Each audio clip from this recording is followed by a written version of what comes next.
So Bad It's Good is sponsored by our friends at Hims. Hair loss isn't just about hair. It's about how you feel when you look in the mirror. Hims helps you take back that confidence with access to simple, personalized care that fits your life. For simple online access to personalized and affordable care for hair loss, ED, weight loss, and more, visit hims.com/sobad. That's hims.com/sobad for your free online visit. hims.com/sobad. Individual results may vary based on studies of topical and oral minoxidil and finasteride. Featured products included compounded drug products, which the FDA does not approve or verify for safety, effectiveness, or quality. Prescription required. See website for full details, restrictions, and important safety information.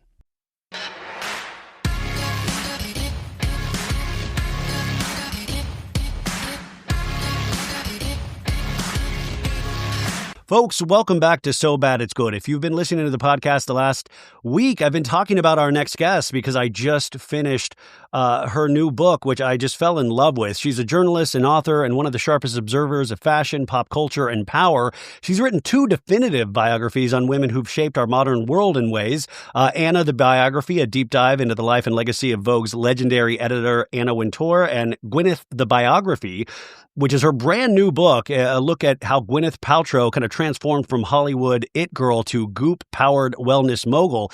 She's pretty much done everything. She was the founding editor of Cosmopolitan.com, where she helped reinvent this brand for the digital age. Her work has appeared in the New York Times and just a slew of every periodical and publication that we know and love. Her recent podcast, which just started, Back Row, I just was a guest on talking about Victoria Beckham and her new docuseries. So please welcome to the show, Amy Odell. Amy, welcome. Oh, thank you for that generous introduction. Listen, I was doing research on you. I could have made it the whole show just talking about your accolades. And I was telling you earlier I just finished the Gwyneth Paltrow book, and this was something that was on my radar, something I would have read normally anyways, that it was already on my list of things to read. And I spent the last couple of weeks reading it, and it's an interesting experience to have grown up in a world where I remember Gwyneth Paltrow at the very beginning, and to see where she is now, and so many bits and pieces of her life and moments and pockets of pop culture that I had completely forgotten. I forgot all about Country Strong. I completely Eternal Sunshine, that movie, from my mind. So it's very interesting. First off, how did this come to be about? Because this really is a well-researched, well-crafted biography of a person that is still out there, obviously, in the public eye. What was the story about why Gwyneth Paltrow and why now? After I wrote a biography of Anna Wintour, my publisher and I were thinking about other subjects in culture who could be interesting and worthy of a rigorously reported biography. And we kept coming back to Gwyneth Paltrow because she's someone who spans multiple industries. She's not just an actress, she's also an influencer. She was arguably the first influencer. She created Goop, and that, I think, was kind of the foundation of the modern wellness industry, for better or probably in large part for worse. She's been incredibly polarizing for the vast majority, if not all, her whole public life. And her story touches on so many interesting topical things: nepotism, wellness, kind of online culture, and the meaning of celebrity in the 2020s or in 2025. And there was just so much there. I mean, I could have reported it probably for 10 years, but I did it over 3.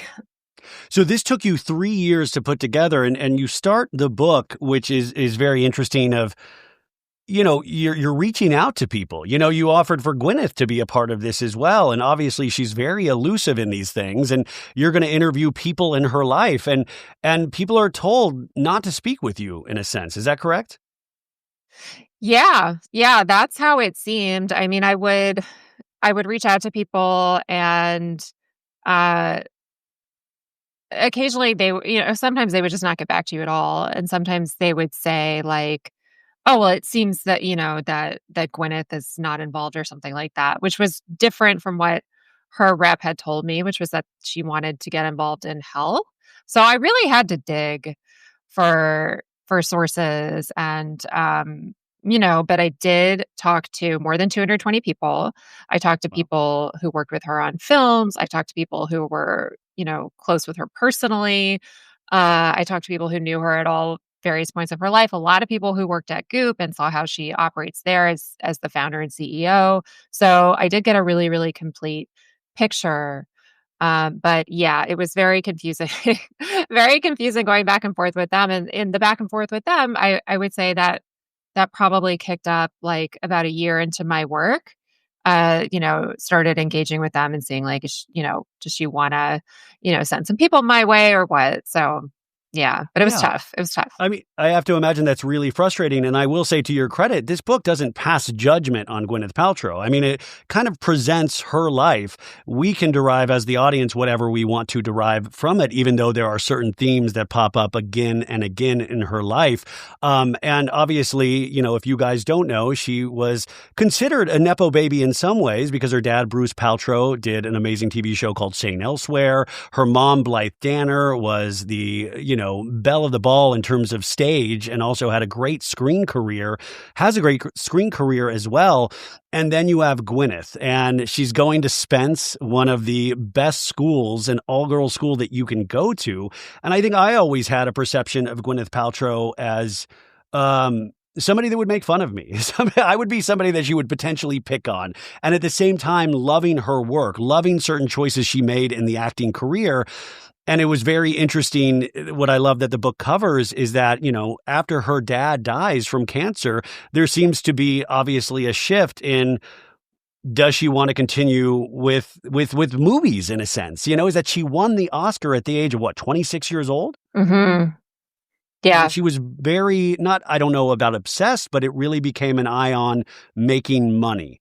Is that you can do really well in film, but how can I build a brand outside of that, which she started to become, I think, fairly obsessive about where Goop started. And so it really is kind of this very dynamic career and yet still has so much mystery about it. Would you agree? Yeah, absolutely. And I think part of the reason for that is because the way that she has really primarily been portrayed in the media is, more recently through her own social media, but then also through puff pieces that you read in Vogue or, Bazaar. I don't know, the glossy magazines, Glamour. And so many of them. So I spent the first year of the process just reading as much as I could about her, going through the news archive. And there's so much. And I could have done that probably for multiple years, but I didn't have the time. And so many of those profiles were called the real Gwyneth.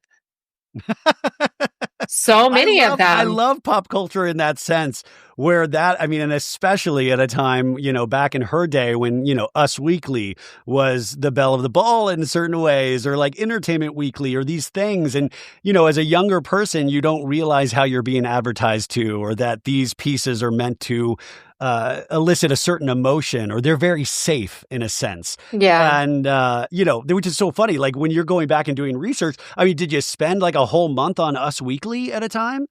So I went chronologically. Wow. So you can read, and much of it is online, and then you can always go to libraries if you like really need to dig stuff up. Since she was born in 1972, less of a need to physically go to the New York Public Library. But for Anna Wintour, I did, because to learn about her dad, he had some letters there in Arthur Schlesinger, the historian's papers. So I had to go, and I spent, was it a day? It may have been multiple days just going through all of these handwritten letters, which is so tedious. It is so hard to read random people's handwriting. So for Gwyneth, just because she was born in 72, like you have less of that.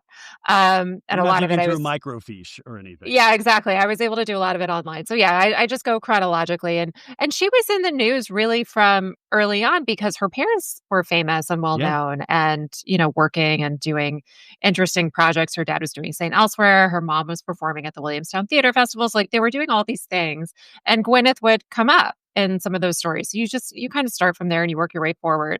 But yeah, I mean, at a certain period in her life, I think really around when she started dating Brad Pitt, the mentions get just so overwhelming. So you have to filter through, Yeah. and really that was about pulling out quotes that might not be in circulation today, but that, maybe they are now thanks to my book. I don't know. But one of my favorite quotes, which I just like, it's a funny quote, but it also says everything about who she is and how she grew up.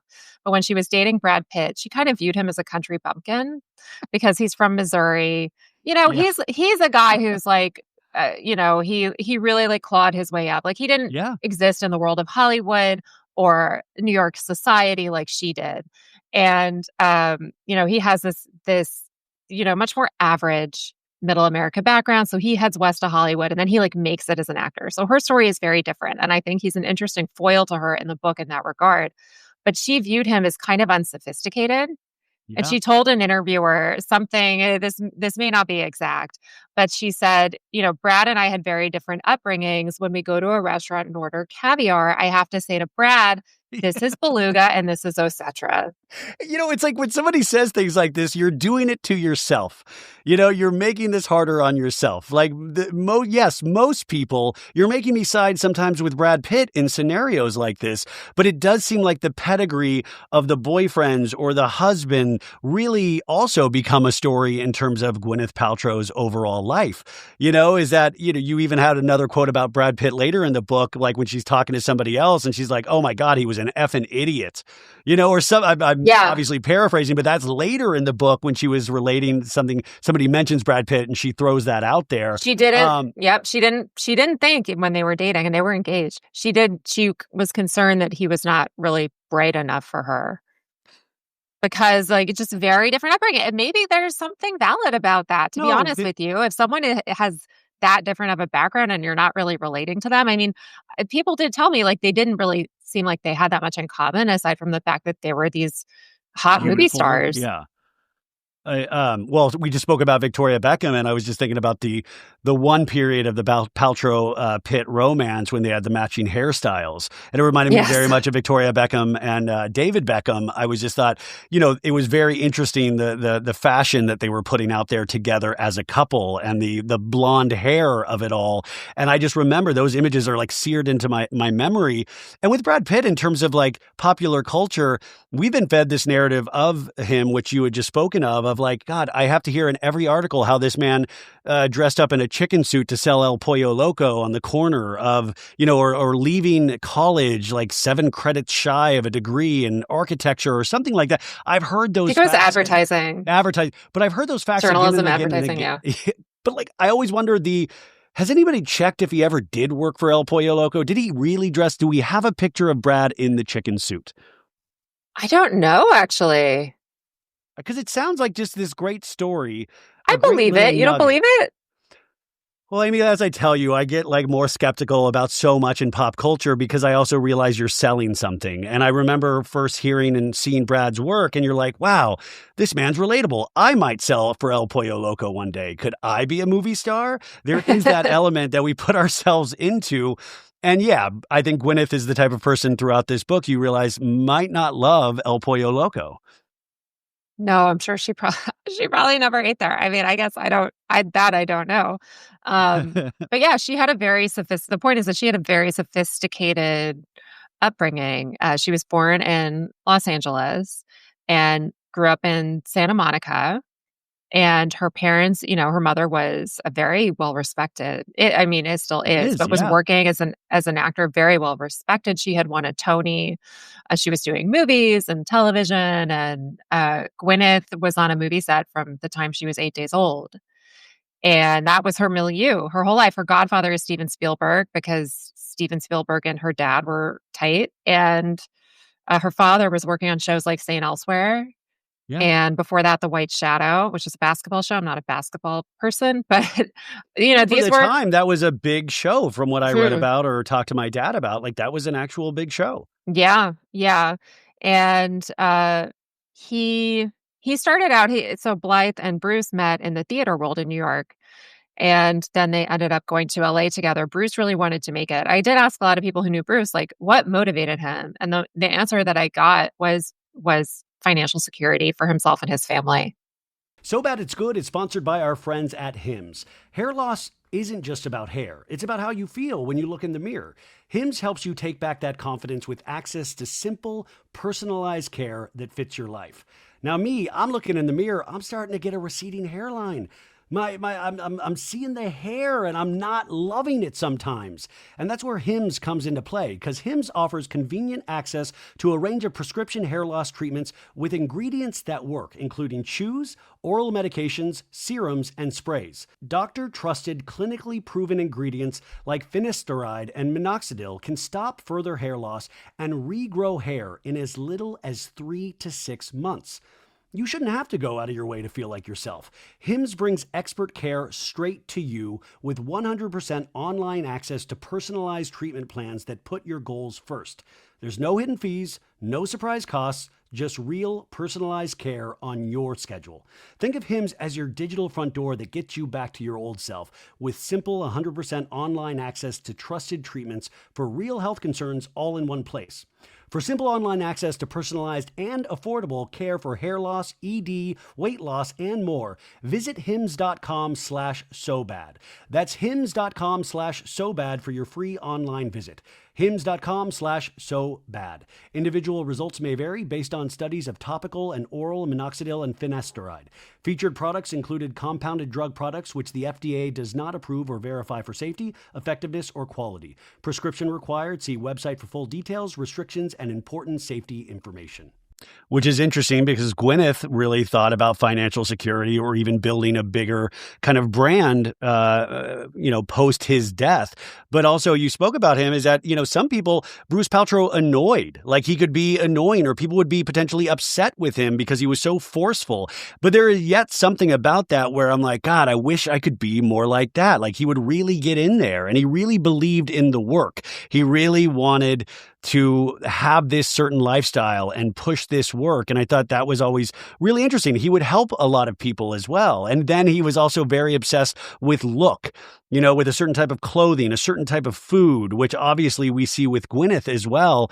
And I thought, what an interesting way to be brought up in terms of just a taste level.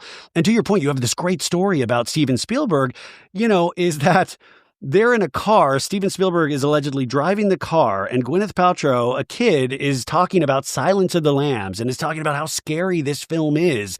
And Steven Spielberg's looking in the rear view mirror and watching Gwyneth and going, hey, you might be able to be in my movie Hook. You might be able to, and then she auditions for this and she is in the movie Hook with Robin Williams. And I thought, wow, a lot of us don't get auditions like that. We're not in a car with Steven Spielberg, and yet this was totally normal. Did you find that interesting when you found that out? Yeah. Yeah, that's like part of the Gwyneth origin story. And I did ask around about that, the audition. I don't know how many people actually auditioned. Yeah. I think it may have been like, in people's memories are not always perfect, but my impression was that he wanted her. They were putting a lot of, apparently, the kids of crew members in little parts in the movie, and may have been easier to do back then. I don't know. And people were like, "Oh, well, I thought like my niece could have done that part." But then, as soon as we learned it was going to be Gwyneth Paltrow, like no one even like raised their hand because we knew that it was just going to be her. So, I think so. I don't know if it was like an audition or they called her in and they just made sure that it would be okay, because it was probably like, a day of work for her. But she had done leading up to that. She wanted to be a child actor and her parents said, no, you need to be a child. And, very much to their credit, I'm a parent myself, so I can understand that.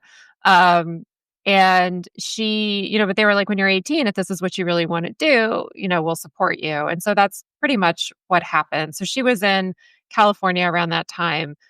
She enrolled at UC Santa Barbara, but according to one of my sources, she did no work and pretty quickly was just like auditioning for movies. She did Hook. She did Shout with John Travolta. Yeah. She almost got Heather Graham's part in Shout. I think it was probably good that she didn't because that movie did not come out well. And she might have tarnished her early in her career, so she avoided that. Yeah. But very quickly to Flesh and Bone, right? Mm-hmm. Yeah. So very quickly she was getting these parts. And then she was also performing at Williamstown Theater Festival, which is the summer stock theater festival that her mom liked to do because her mom is a real theater actor and just loves the work. And they were doing really ambitious plays. They were doing Greek tragedies and Shakespeare, but on a tight time frame because it's summer stock theater. So you just have like, weeks to put it together. But her mom, it wasn't for the money. It was like for the love of it. But it was a Yeah, great place for Gwyneth to learn because Christopher Reeves was there. They got the best people. they And really did. Yeah, yeah, it there's was the remarkable. pedigree of Williamstown is so amazing. I grew up as a theater kid, and even like that was the place, man. Like if I could have been raised in a family or even near Williamstown, just to be able to see the productions they put on, already you are once again born into a certain lane or a certain access, which really helps even from the just point of the art itself of being around fantastic working actors really teaches you to raise your game, and you get to glean so much knowledge just from an artistic standpoint. Yeah. And people, yeah. And I think that's a really good point about nepotism. It's not just that you have access, it's that you have access to The best. information and a world that is going to train you for these very difficult, rarefied careers. And I think we don't see that talked about a lot. And I didn't even think about that, before I started working on this book, but I thought that was really fascinating. So she was exposed to the best plays performed by the best actors and best English speaking actors in the world her whole childhood. And when your mother is Blythe Danner, and Blythe Danner was people at Williamstown told me they considered her to be better than Meryl Streep. She's magic. To so And many people, magic in her performances on stage. yeah, and Meryl Streep was the talent too at the time. So when that's your mother, and Gwyneth said in her old interviews, when I get a script, I can hear how my mom would say it. And that's kind of how she learned how to act. That's an extraordinary privilege. And But she also, does, which is not to say she doesn't have the talent, because people said again and again she's extremely talented. well, also to our point earlier is that it develops a taste. You have a taste for this. This is what real writing is. This is what real theater is. This is what a real working actor looks like. And yeah, I mean, that you already have this leg up. I'm going to come back to Gwyneth's career in a second, but to flash forward, Gwyneth recently did an interview with British Vogue, and we now have the book out. And it seems like, what is your perception of how Gwyneth and her team have handled this book? Because I don't think this is some sort of hit piece sort of book, but what do you hear from them, or what do you think she feels about this? I have heard nothing from them personally. So when I opened that British Vogue article like anybody else. I am a suburban mother of two, and I start every morning by dropping my kids off at school. And so I took them to school, and I look at my phone, and quite often I'm looking at Instagram. I open Instagram, I see, oh, Gwyneth has a new British Vogue cover. And I just think this must be to promote Marty Supreme, which is her movie with Timothy Yep. Chalamet coming out around Christmas time or on Christmas Day, I think, this year. So, I think I threw the cover. I threw the cover in my Instagram story, which I do quite often because I'm a fashion journalist. I'm always just like, it's almost like a little tweet about the cover. My followers love to sort of banter about that with me. So I just threw it in there. Like, I forget what I even said about it. But then I go, inside and like getting myself together to like have my day and work as much as I can before I have to go back to being a parent. And I see that the story is about me. Yeah. It's not really Yeah. about Marty Supreme. It's not even really about Gwyneth. It's about me. Yeah. And I was really shocked because, as I said, it's like my average day is not being written about in British Vogue, like by a long shot. So that was very, very surprising. Is it I mean, surprising? Is it also jarring? I mean, you're already brought up in the fourth paragraph of this article with your name in there as well. Yeah, I was shocked. I didn't think that she would publicly react to the book because that draws attention to it. So if she didn't like it, it I don't know. I wouldn't assume that the first move would be to draw attention to it. But like you never know how people are going to react. Like I've been a journalist for almost 20 years, and the whole idea of journalism is you're writing about typically rich, powerful people and holding them to account. And as you said, thank you for saying that the book is fair. I tried very hard to make the book really fair and call out where she was subjected to sexism and things like that. But it's also rigorous. It's a rigorous look at her life and her impact. And I think there are some things in the book which she didn't read. She said she didn't read the book, but Brad Falchuk read it. But then she offered, a lot of commentary on this book that she didn't read. But I think if she read the book, I think there would be a lot of things in there that she would be pleased with, and maybe some things that she's not as pleased with. Well, yeah. I mean, there are so many things that I took away from this book of just like, first off, what a career. What a career. What a shift in terms of what you wanted to focus on and building your own brand. I mean, the book really is like two sections for me, is like this becoming this actor that wins an Oscar at such an ungodly young age, and then building this brand that, you know, some people might joke about in terms of it, calling it goop, which I found an interesting tidbit is that the double O's, you guys, is that Google, double O's, Yahoo, double O's, you know, is that it's G Gwyneth OOP Paltrow. And it is a very, in terms of advertising, that's a smart, things with double O's work well. And I had never really thought about that until that little piece of the book. And I've thought about nothing else since. And I was like, oh, if I could just switch good to the first name of my podcast, maybe this would be really even better. I mean, those things I found fascinating. So if anything, I think this is a career in which to be proud of, but there are certain things one doesn't want to be perceived, I think, at any point in their life until after they're long gone. And I think a lot of biographies that I have read or we have read are, you know, after people have gone, or even the Steve Jobs bio by Walter Isaacson was after his death. And I think that's got to be hard to be perceived, but she spent her whole career being perceived, correct? Yeah, her whole life has been public, pretty much. Yeah. But I have to say, so Ryan Bailey, so your initials are RB, so it would be Rube. So that would be your brand brand name if you use the 2-0 rule. Well, Rube. That really fits in so many ways. Wow. Amy, I'm going to take you up on when you start your skincare line, you can use it. I'm going to let you use it. That's what we need, a male podcaster in the skincare game. That's with a line called Rube. It just makes sense. And then Amy writes a hit piece on me. That would be amazing. You've written about so many powerful people, like Anna Wintour, like what a respected woman and what she has built. And do you find yourself as a reporter, and this might be an unfair question, sizing somebody up while you're researching or comparing, like, oh my God, Anna Wintour is so much more fun to really dig in on. You know, do you have moments like that as an artist yourself and as somebody that's done this your entire career?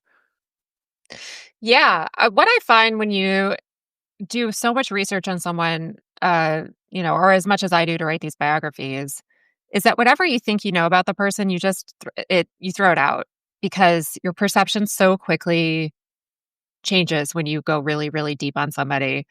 And when I go into that mode of reporting, of, you know, being objective and fair, you just throw everything you know out. I do find myself, now that I'm done with both of the books, comparing them, you know, in my own mind, like the things, you know, it was interesting, for instance, with Anna Wintour, people naturally brought up that she wants her legacy to be for philanthropy. Like that's how she wants to be remembered. It's for the charitable work that she's done and for the philanthropic work that she's done. The most majestic example of that is the Met Gala, which raises money for the Costume Institute at the Metropolitan Museum of Art. Anna has raised, I believe, the total sum since she started getting involved with planning in 95 is $400 million. Not bad. And the funds have really gone a long way to helping not only the Costume Institute, but the Met broadly, because the Costume Institute brings a lot of foot traffic into the museum and it's amazing publicity. So charity came up a lot with Anna. It didn't, you know, I'm not saying she doesn't do it, but it didn't come up really with Gwyneth just naturally. Yeah. So like that's one thing that I've been thinking about. And then Anna didn't react to my book at all. I really genuinely have no idea what she thinks of it. She was asked about it once. By the way, the Anna Wintour book, very well reviewed. People loved it. New York Times bestseller. You know, so Anna obviously had to have been aware of it, you know, and she sent people my way to talk to me. There was no one that was like, you can't talk to this person. So very different even in the research compared to Gwyneth Paltrow. Yeah, really, really different. And, you know, she comes from a journalistic family, and she just may have more of an understanding of journalism than Gwyneth. I mean, I did talk about Goop and some of the health misinformation that Goop published, and or Gwyneth told the New York Times at one point that Goop was going to hire a fact checker.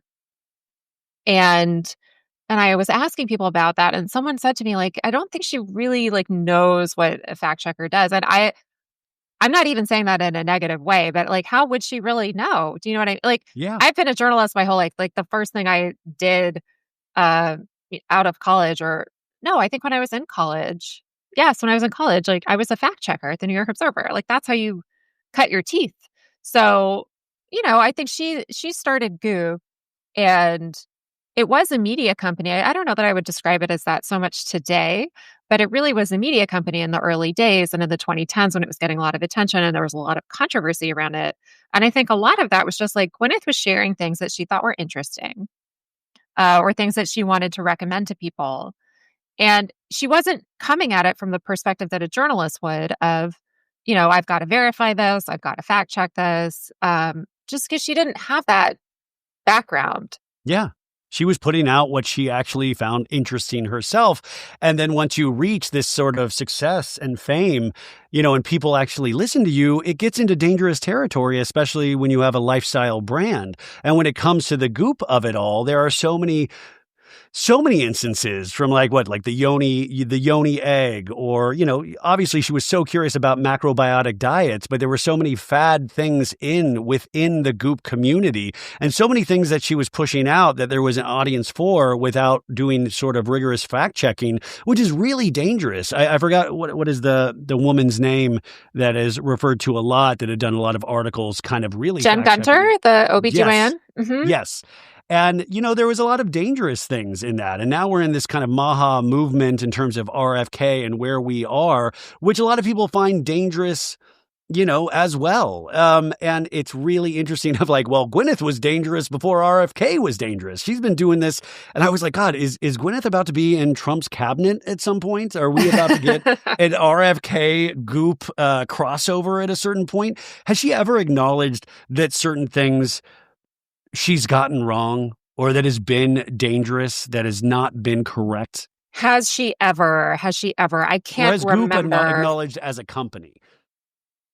I don't think so. I'm always, as a journalist, wary of saying like all or nothing, but I can't think of anything, because even so, the biggest controversy Goop had probably was surrounding the jade egg, which I don't know if I can say that where you like to go with your podcast. I don't know. I mean, I can describe it, and you can you can edit it out if you want. But okay, so basically, they ran this article by a woman named Shiva Rose, who's in the wellness world. They called her in the story like an inspiration and a healer and a friend or something like that. And she said in this article that she gets this egg-shaped stone made of jade or quartz and puts it in her vagina and like wears it sometimes overnight. And Dr. Jen Gunter was like, she had a blog where she would just write about women's health, because she said she wanted to get accurate information out to her patients. And she started noticing when people started using the internet a lot more, that people were finding inaccurate information and believing it. So people would send her some things that Goop would publish, and she would respond to them. Because people would ask her like, hey, like, what do you think of this? And so she started ripping into some of the things that Goop was recommending, because it was not based in science or facts. And, it was out of like a place of being a doctor and being concerned that people were going to harm themselves by using these products. And anyway, the jade egg became such a controversy that an organization called Truth in Advertising, something like that. It's like tina.org. But they, it's this organization that kind of looks at how companies are marketing their products and tries to put some guardrails up if people are deceptively marketing products. And they said that Goop is essentially making drug claims on this product, which you can't do. And California district attorneys ended up looking into it, and Goop did pay a fine as a result of all this, and changed the language that they were using to sell the egg, but they did not admit any wrongdoing. Amazing. There does seem to be a recurring theme sometimes about not reading the room in terms of Gwyneth, or not being able to accurately determine what people think that she's advertising to or doing movies for. Even when she started Goop, wasn't it like the day that the housing market crashed? It was right after, yes. It was Yeah, right It was around the like, time of the Great Recession, so the economy is taking, people are losing their homes, and she started a newsletter to tell people that if they're, oh god, what was the recipe? Oh my god, I'm blanking on it. But one of the recipes that she was sending out, so she started with, turkey ragu and banana nut muffins, which, like, sounds like yeah, fairly average. Like, yeah. maybe I would make that for my kids on, like, a Saturday. Um, and then pretty early on, it was like fried oysters with creme fraiche, and you can use any kind of caviar. Any Yeah, kind is guys. fine, guys. Just whatever you have laying around. You don't need to get crazy with the caviar, you guys. But Yeah. there is this element of, people are out there really, not doing well financially. And we've now started this lifestyle brand where you have to have like a six-figure income to certainly keep up with the trends. So, and by the way, you almost at times feel bad for Gwyneth about not being able to read these rooms. And also, to her credit, sometimes I think the greatest successes come from people being oblivious, of pushing through in situations that normal people would be like, nah, this doesn't feel right. She's always kind of ignored those, which I found really interesting. To go back to her film career, she comes on the scene, flesh and bone, really comes out of the gate as a supporting role, but people love it. Her linguistics, her accent work is second to none, people find. And she really all of a sudden becomes part of young Hollywood and somebody to watch. She's immediately almost on the cover of Vanity Fair with all of these other, up and coming actors. And of course, the pedigree, her family plays a part in this, but it's her work itself that has gotten, people really, really excited. And then this also then forms sort of partnership in a way with Miramax, with Harvey Weinstein. And I thought it was so interesting. And this is what I loved about the scope of the book, is it takes you through all these pockets of pop culture when Harvey Weinstein was this powerful man in Hollywood. I've studied this man so much over the last decade. And what was so interesting about him was, like a bull, he would storm in and he would win people Oscars. He would win people Golden Globes. Whatever it took, he would do. And he was celebrated for it. All the while, even in your book, and this has been reported before, is that he made advancements on Gwyneth Paltrow, like let's give each other massages. And this is who she considered Uncle Harvey. This was almost family to her. And Brad Pitt threatened Harvey Weinstein at one point. And all of this stuff came later, but she still continued to work with this man. She still continue to do roles for Miramax, and her biggest role, and the one she's most known for, obviously, Shakespeare in Love. What I loved about it is just the behind the scenes of the maneuvering and the whining and dining and campaigning to get this Oscar. Is that even Gwyneth was exhausted by the end of this campaign for Shakespeare in Love, and she won. And it almost is this weird fork in the road for her career at that moment, the highest of highs, and then everything changes after that. Yeah. Did you find that in your reporting? Yeah, she was so young when she won her Oscar, 26. I mean, can you imagine reaching the peak of your career at 26? And not knowing it's the peak of your career. You think the world is your oyster at this point. And, so many details in this book were fascinating. And the fact that at one of the after parties, she's like, my daddy agreed to buy me the necklace. Because she was wearing this beautiful necklace. I think everybody remembers her Oscar outfit, and there were details of like, her and Ben Affleck were dating at this point, but they actually were broken up, but they still stayed in the same room on Oscar night, even though they were just friends. I thought that was an interesting little detail. Yeah. So it's interesting with the Oscar because this is like classic of that time period. So she wins the Oscar in 1999. And she goes to the award show wearing the famous pink dress by Ralph Lauren that didn't really fit all that well.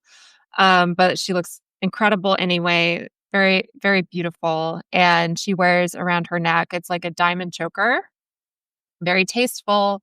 But there is, after the ceremony and after she wins, there's a little item in the New York Times about the necklace. I want to say it was Harry Winston. Yeah. I'm blanking if it was Harry Winston or something. I think it was Harry Winston. But a rep from the jewelry company said to the New York Times that Gwyneth told her something like, "My daddy's buying me the necklace," because he was so proud of her. And he like looks over during the ceremony because she went to the ceremony with her parents, with Blythe and Bruce. And he looks over and he's like, "Oh my God, I'm so proud of her. And she's so beautiful. I'm going to buy her the necklace." And that's written up. And that was cited in the hate pieces that were written about her shortly after winning her Oscar. That article was cited in so many of them as like, look how spoiled and privileged this actress is. Why are we praising this Yeah, why are we this celebrating woman? this? Why are we holding, her so aloft? Like, why this person? Like, there's nothing so great about Gwyneth Paltrow if you really think about it, and like, look at this privilege. So that was kind of the tone. And I do say in my book that it struck me reading back over that stuff today. Like, it did strike me as sexist. Some of that. Yeah. I mean, I think we treat a lot of female celebrities in this very sexist way, but in the 90s especially, it was a very different time. And yeah, I remember pieces like that. And to be so celebrated in the come up, or even her small role in Seven and how impactful that was in a very small role. And then when you have the mixture of celebrity and who you're dating, from Brad Pitt to Ben Affleck, it becomes something different. To like live with Winona Ryder while she's dating Matt Damon, and it becomes about celebrity. And obviously, I think it would be really hard to not get caught up in that. And she's still choosing roles before Shakespeare in Love that people are really celebrating in a sense. And then Shakespeare in Love, she wins, and then just there's this huge shift in terms of how she is spoken about, how she's written about. And she starts to make a series of like films and projects that don't really hit at that same level. Harvey Weinstein's like, you got to be unbalanced with Ben Affleck, even though you're broken up. You got to do this, you got to do that. So she feels like she owes Miramax, but at the same time, she wants to start making some real money, right? Right. Yeah, because Miramax had a budget cap of $25 million per film. Yeah. Around this time period. And so if you're Gwyneth Paltrow and you can earn 10, that's, what, 40% of the budget or something? Like that's a lot of your budget has to go toward her. So she was essentially priced out of working on the indies. And then she goes to do the studio stuff like Shallow Hal and View from the Top was Miramax. The section for Shallow Hal was also another one of those potential misreading moments, because if you watch that film by the Farrelly brothers, who had a string of hits, Jack Black, Gwyneth Paltrow, but she's in a fat suit. This is commentary on overweight people, no matter how you want to cut it. It's one of those films, when you look back, even though it has funny moments, you truly are, how did this get made? How did this get made? And she says, like, she didn't perceive this as speaking ill of anybody overweight, that this is actually a powerful story. I think she said it was a love letter. I think she used that term, that it was a love letter to... Yeah. I don't think she said fat either. I think she said it was a love letter to bigger people or something like that. But yeah, she genuinely thought, according to my reporting, that this movie could help shine light on fat shaming. And she did say something to your point about her, putting her foot in her mouth sometimes. She did say something in one of the interviews that was like, I had to wear this fat suit, and like it was really eye-opening to see what it was like when I would walk around in the fat suit, is just to see how people would regard me and treat me. And it was very painful for her to experience that. And she says something like, every pretty girl should be forced to do that. But I will say, like, in her defense with Shallow Hal, and I'm not saying Shallow Hal is a defensible movie. It was a hit, by the way. That movie was a hit. It shouldn't have been, done the way that it was. I mean, it probably should never have been made. It is deeply insensitive. But if I'm, trying to think through why she would do it, the Farrelly brothers were everything at that time. They were doing There's Something About Mary. Like, they were doing these big blockbuster comedies. So I can understand why. Because after she won the Oscar, like, she had done Shakespeare in Love, she had done Emma, she had done these highbrow period movies, and she wanted to do something different as an actor. And so she thought, okay, I'll do comedy. And she just did not pick the right stuff. And but I can understand that instinct or that inclination to want to work with the Farrelly brothers, because they were so hot at that time. Yeah, I mean, so it makes sense from that kind of like movie star perspective of like you're wanting to be thought of differently. But it is so interesting for somebody that is so body and image conscious, even at that point, that was, was a, what did you think you were accomplishing? And, in some ways you're stoking a fire that's already there in terms of how you've lived your life in beauty. So you can't help but put commentary on it that the film sometimes cannot handle. It's not the pedigree of film that cannot kind of handle these large conversations. So I thought it was such a weird choice. And even to when she starts getting involved with Marvel movies with Robert Downey Jr. and Iron Man, this was a great way to keep her out there in like these hit films in a sense. And this is kind of the time, even though I enjoyed those films, where I was like, okay, she's not really a serious actor anymore. She's not going to be those, the Meryl Streep that's talked about every Oscar season, but she's collecting a nice paycheck. You like her. She's obviously good at what she does. I mean, there's a great quote from her a couple of years ago, forgetting that she was in one of the Spider-Man films. Yeah. She's like, oh, was I in that? Oh, okay. Like, because Marvel would use their actors and cross-pollinate all of their films. But it seemed to be that there was this shift, and then that's, bred out of Goop and also her love life, because after her dad passes, she obviously was broken in some ways, and that's when Chris Martin from Coldplay enters the picture. And this was another fascinating section. This is the person that she has 2 children with, and who we also got the conscious uncoupling, the Goop article heard around the world, which was another thing where it makes sense. She's talking about something positive, about this is somebody that I will have in my life. This is family, but we have decided to consciously uncoupled. But coming out of Gwyneth, it's an automatic fodder for all of us to potentially make fun of. Right. I think part of the problem with the conscious uncoupling announcement was that it was published on Goop, which was smart and kind of fascinating in a way, right? To merge your private and public life like that. But she publishes it through Goop. They get so much traffic to the website that it crashes. Yeah. And they published an article, sort of a companion story about conscious uncoupling by this guy, Habib Zadeghi, who's sort of a wellness person and had published, as I discuss in the book, some pseudoscientific ideas in Goop, such as suggesting a link between bras and breast cancer, which is like an old wives' tale that's been widely debunked by science. Correct? They he authored something like that Goop ran. So he's this type of guy. So he was one of the authors. I think he wrote the story with his wife, perhaps, but it was all about consciously uncoupling and like what it means. And I think that the way that article was written, and it was rather long, like, so people see that they made this statement and then they look at this story and they're like, oh my God, like people just didn't know what to do with that. Like they didn't know how to confront the way that he was talking about it. It was like this stuff that we now call woo-woo, and people know what woo-woo means, but people didn't really know in 2014. Yeah. Like that just wasn't part of the lexicon. So I think that was part of it. But I will say, to her credit with conscious uncoupling, like people told me that they really worked at it, and like they would go over to her house, and Chris Martin's parents would be there. And so they really did commit to that for the sake of their children. And I think that that's great, because it's admirable. I think a lot of people's lives have been affected by divorce, unfortunately. And I think a lot of people know how acrimonious it can be and how hard it can be for children. So, to her credit, like they put that out into the world, that you could, divorce someone and remain friends with them.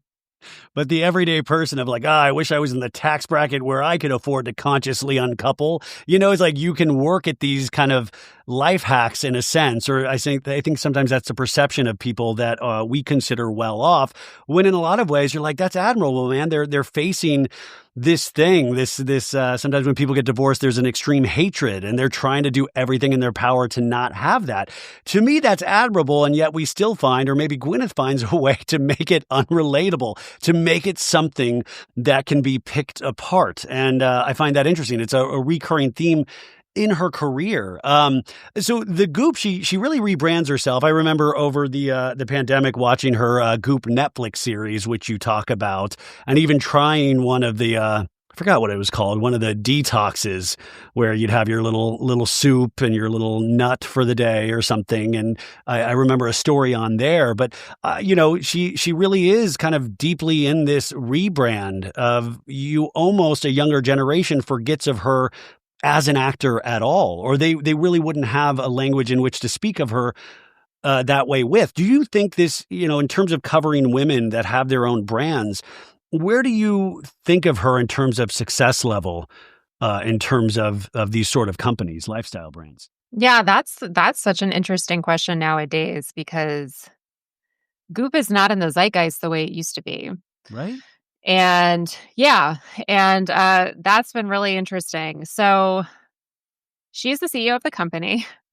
I think she very much wants it to be very successful and probably have an exit like Hailey Bieber just had with Rhode, where it was acquired by Elf Cosmetics in a deal valued at $1 billion. I'm sure Gwyneth would like that, but um, the company, she has said that it's had profitable months, but not like sustained profitability. I mean, it's privately held, so we don't really know what's going on, but they've moved away from wellness a bit, which is not to say that she is still not promoting pseudoscientific ideas like drinking raw milk, which experts told me you really should not do. It's only going to increase your risk of foodborne illnesses. And if you have children in your home, you really don't want to take the risk of introducing pathogens Yeah. that you could find in raw milk into your home. But so she does talk about these things, but you're reading about them less in Goop. And the company is focused now, they say, on beauty, fashion, and food. And the food would be Goop Kitchen. You're in Los Angeles, right? Do you eat Goop Kitchen? I have not had the pleasure yet, but I do know I work with some people over on Jeff Lewis's show, and they order it all the time. They order it People for love lunch Goop all Kitchen. the time. Yeah. Do you like Mendocino Farms? I do. I do. I mean, I don't Okay. have it often, but yeah, it's fine. Yeah. So the people behind Mendocino Farms are the people behind Goop Kitchen. And that's a licensing deal, and it does very well for Goop. So that's the food So it's a business. licensing deal. That's really fascinating. Okay, that makes a lot of sense because you're starting to see really people talk about Goop Kitchen, and it is a success, but it's a licensing deal. It's very interesting. But I think that's smart. I think that It's that would very be a smart. great model for Goop moving forward if she wants to do more acting because she's doing the Timothy Chalamet movie. Well, that's So where if we all come back to is that this year they just had the New York Film Festival surprise premiere screening of Marty Supreme, and it's already getting these insanely fantastic reviews. Timothy Chalamet, they say, is, up there in terms of a best actor again. And, this is a film that is going to be already by design a well-respected film. So she wants to be part of this conversation as an actor again. Is that what we're to assume? Yeah. Yeah, well, I was told that she understands that if she's in movies, she's in the zeitgeist again, basically. I'm paraphrasing. But, when you have that visibility, then it opens doors for you to get more endorsement deals. It's going to be more visibility also for Goop, for her to promote. She just relaunched her clothing line under Goop. It used to be called G Label. Now it's called Gwyn, Gwyn. To be honest with you, I don't understand why they did that. But Well, I that's mean, something that maybe she's promoting right now. but that's a push to get her back more, her image back out there, right? Her name. It gave her so she showed it at New York Fashion Week. I was not invited. But the fashion press did go and write about it in a serious way, which is what I think they were probably looking for. So maybe it was the media moment. She likes to have a media moment. She has a media moment Think about how like many every few media months. Like, moments she's created throughout the course of her life. yeah, I mean, if you think of someone like who is someone who kind of will take a break, like Beyonce. I'm a huge Beyonce fan. I'm a huge Beyonce fan as well, which is great because you touch on their friendship in the book as well. And I remember that with the Chris Martin, and I remember certain quotes from Gwyneth of just wanting to be able to sing and dance like Beyonce. Right. Right, when she was entertaining a singing career and Beyonce Yeah. gave her some advice on her, what was it, Oscar performance? Which was what the Country Strong song I she sang forgot at she Oscars. performed at the CMAs. Like, I was like, I Oh, totally, I like I watched said at the that. beginning, I That's totally worth a checked watch that if out. anyone wants to go a little deep after they listen to this podcast. But that was fun to go back and watch. But yeah, so like Beyonce is someone who I feel like she'll do her thing. Like she'll do Cowboy Carter and she'll do her tour and we'll love it, love it, love it. We'll eat it up and then she'll go away. Yeah. And we won't hear from her. And then all of a sudden we'll be like, the next thing, I'll be like, oh my God, Beyonce's back. Gwyneth, I don't think that's her strategy. I feel like we just have a drip, drip, drip, drip, drip of Gwyneth. And, one person said to me, like, when you've had that level of fame, it's like almost incomprehensible, right? You know, like they got the sense that Gwyneth didn't know herself without being written about. Yeah, I mean, think about that. She's probably one of the only people to really have that experience and for it to ring true. I think that's really, really fascinating and really different industries as well, even though they're kind of under the banner of entertainment. I am sad to hear sometimes because I want people to, my thought was like, I wanted her to go to Marty Supreme because, something inside it spoke to her as an artist and she realized this is such a, to come back to her roots in a sense. And I hate when people are strategizing over 3 to 4 different things of this could help this brand and this could help this brand. I'm always bummed out about that. But at the end of the day, To be fair, I don't know. Society. I also was told that she enjoyed it. Like she enjoyed going, like, yeah, the artistic part of it, that she work. did enjoy that. So I don't want to diminish that in my answer to you. But yeah, I guess I think that we are going to see her probably do more acting. And I'm really curious to see what that will look like because there's just not, movies aren't what they once were, unfortunately. I love movies. I love 90s movies. Like one of the best parts of writing this book was going back and watching Sliding Doors and Great Expectations and all these movies. I'd kind of forgotten like how fun it was to go to the movies and see these things. Shakespeare in Love, Royal Tenenbaums. So obviously movies like that don't get made as much anymore. Original scripted movies, which is what Marty Supreme is. It is an original scripted movie, right? Yeah. Yeah. So I don't know how many moments like that she can have in movies going forward in her career, but it will be interesting to see. Yeah, no, I mean, we will be following her every move until the end of time, I would assume. 2 last things for you. Obviously, her husband, Brad Falchuk, who was the producer of Glee, really big in the entertainment industry himself, just like her dad. And we do know that she said he read your book. And I just thought how funny to imagine him reading the book and what he agrees with and what he doesn't. Like if there were ever times of like, oh my God, she's done that to me 1,000 times. Like you always wonder, do you ever let your imagination run wild and think what this man potentially thought of his wife's story? I mean, I don't know. I have no idea. I don't know anything about his reading, Is he a big reader? I don't know. Or just what he learned, like, what he learned, yeah. Like, did this come at the dinner table? One of my favorite facts from this book was early on in the book, and I was like, is this true? At her high school, she sang a Bonnie Raitt song with Donald Fagen from Steely Dan. I was like, I need a whole book about for her senior project. Just that little, like, Donald Fagen is one of the grumpiest musicians out there, and the fact that a Bonnie Raitt song, to me, I was like, I need to see this. I need to hear this. And I was wondering, did Brad, her husband, even know about this? Like, is this conversation at the dinner table now? Of like, did this book potentially provide conversation for them? Not the book itself, but just the facts in the book. Maybe. I mean, I don't know because I'm not at their dinner table. I don't know that I will be. But, what I will say is, with our own stories, people don't always remember their own story. I'm sure there are people who remember things about me that I don't remember about myself, and the same for you. 100%. So, we're not always reliable narrators of our own story. I mean, I have been told though, like what I will say about Brad Falchuk is that he's apparently like madly in love with her. He loves being her husband. I did see some gossip reporting that he didn't like that portrayal, but that's what I was told, and that they're really in love. Yeah, I mean, it seems good. So you guys, well, first off, I mean, God, I keep giving you work. I'm like, you just spoke about Beyonce. Would love to see a Beyonce book out of you. I would love to. There is a Beyonce book. It came out. When did it come out? Probably like 10 years ago now, but I ate it up, obviously. but you need to write one now. I mean, 10 years later, anywho, you guys, the whole point is I really found this Gwyneth book just so fascinating, and you're pop culture lovers like I am.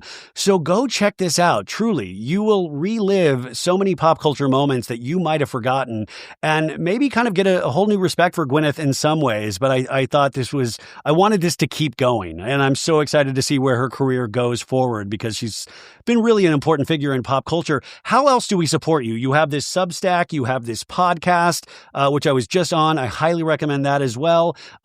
What is coming up next? How do we support you? Yeah, so, buy the Gwyneth book. If you can get down to your independent bookstore and buy it there, that's the best way to support authors. But you can also, stream the book on, Spotify. It's on all platforms. The audiobook did really, really well, actually, which is part of the reason I wanted to do the podcast. And then I write a fashion and culture newsletter called Back Row. That's amyodell.substack.com. And you can find the podcast. Just search Back Row by Amy Odell, wherever you listen to podcasts, and it's there. Yeah, I mean, I didn't go to an independent bookstore, but I did order your Anna Wintour biography because I'm not a fashion guy, but I was like, I loved your reporting so much and your writing where I was like, you are a perfect person to take me through Anna Wintour's life. So I'm so excited for that to come and to read that. And it has just been a real pleasure to make your acquaintance. I really appreciate all of this time and just fantastic work from a pop culture lover. This was great. So thank you so much. Thank you, Ryan. And whenever you want to talk about Anna, maybe after the Met Gala, we'll do this again. Could you imagine? Yeah, I'll be on the We'll Met Gala show. We'll cross podcast again. Amazing.